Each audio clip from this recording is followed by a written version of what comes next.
ঠিক কোন কোন জিনিসগুলো নিজের ওয়ার্ক প্লেসে শেয়ার করবেন না জানেন? ফার্স্ট হচ্ছে যে কোনো কাজ পারেন না সেটা একদম ওয়ার্ক প্লেসে শেয়ার করবেন না। আহ, শিখে নিন সেই কাজটা, শিখে নিয়ে সেলফ সাফিসিয়েন্ট হওয়ার চেষ্টা করুন।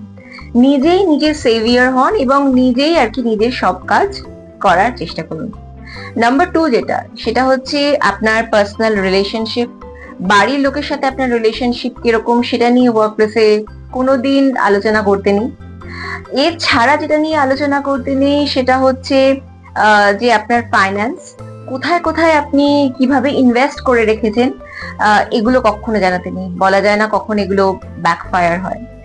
নাম্বার থ্রি যেটা, সেটা হচ্ছে যদি আপনার ওয়ার্ক প্লেসে কোনো ইনসিডেন্ট ভালো না লেগে থাকে, বা যদি ধরুন কোনো ব্যক্তিকে কথা বলতে আপনার না ভালো লেগে থাকে, বা ব্যক্তিটাকে আপনার পছন্দ না, সেটা নিয়ে অন্য কোনো কালিগের সাথে ভুল করেও আলোচনা করবেন না। এটাও এটাও কিন্তু ভীষণ বাজে রকম ভাবে ব্যাকফায়ার হতে পারে।